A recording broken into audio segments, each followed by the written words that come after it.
Hey guys, welcome back to my channel. I'm Auntie Tay. If you guys are new here, that's who I am. If you're not, welcome back. You're watching our paper crafting series. We're going to be teaching you 4 different really fun paper crafts in this series, and all the files for this series are available on auntietay.com with my membership. So join us so you can get crafting with us. In this video, we're going to learn how to work with paper banners from auntietay.com. We have tons of fun paper templates that go along with this series, and you won't want to miss a beat, so make sure to check out our $8 a month membership. So let's get started. Here's what you're gonna need. Cardstock in the colors that match the theme that you're making, Cricut and a blade, a light grip mat. This is the blue mat, and you do not have to have Cricut brand. I have a bunch of options in my Amazon store if you want to check that out. Link is in the description below. Glue, ribbon or twine, 3D foam squares or tape, and a template that we're gonna get off of auntietay.com. You can also create your own, but we're gonna make it easy for you because we're going to use one from my website.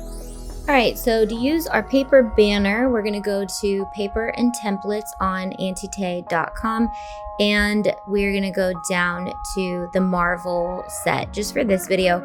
But we do have a bunch of different birthday party sets coming out, and some that are already out, like Harry Potter, and lots of really fun things. So this is an entire set, so we're just gonna click right here where it says click load to download the Marvel Party. And when you download that, it is gonna become a zipped file in your download. So I'm just going to double click this, and it will be a folder.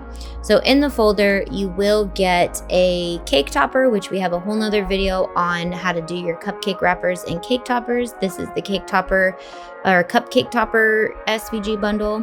And we've got some really cute cupcakes and some letters that you could spell out names. This is an actual cake topper that's really fun to piece together, and a really cute box that you could do whatever superhero you want on the outside.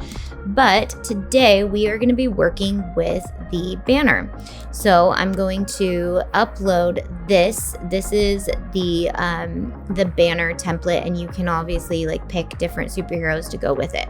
So let's go over to Cricut Design Space.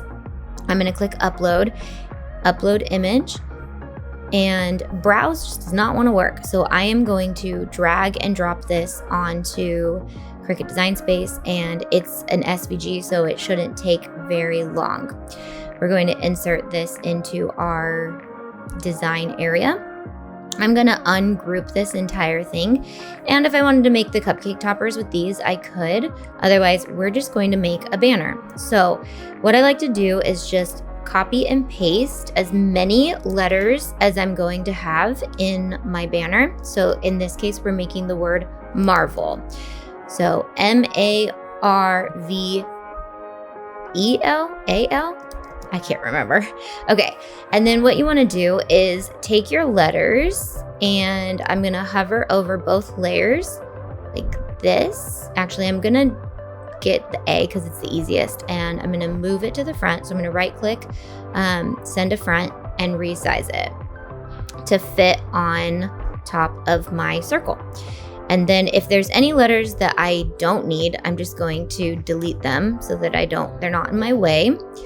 And I am going to just grab any letters that I need 2 of and duplicate them, which I don't think we need 2 of any letters in this one. And if things just keep getting in your way, just move them out of the way and then resize. So I like to drag over and resize, right click, move to front, send to front, sorry. Okay, and then we would do that with the rest of our letters. So M, L, V, all the good stuff, okay? So let's get them. I don't want to waste too much time by teaching you this. So let's say we had all of them ready to go, and we're ready to go. So all we have to do is, if you don't like the colors on these 2, obviously you can change the paper color, or you can visualize the different color if you want to make these like red. So then you can see what it would look like, or yellow. If you wanted to stagger the colors. You could do red or yellow, black, yellow, black. I do like to have the whole word laid out in Design Space so that I can visualize it before I cut it, so that all the colors go perfectly together when you go to piece it together. So we're just gonna click make it. Oh, we also want to resize it to the actual size. These are set at 4.2 inches, so that's a pretty good size for a banner. But just so you know, hover over all the letters and resize, so everything gets resized at the same time. But to know what size each one is going to be, I just like to hover over this one, and it's going to be 5 inches. So let's click make it. And we have 2 whites, a black, a red, a yellow, and a blue.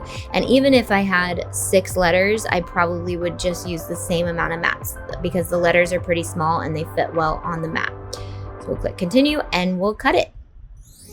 Cut out all your pieces and get ready to assemble them.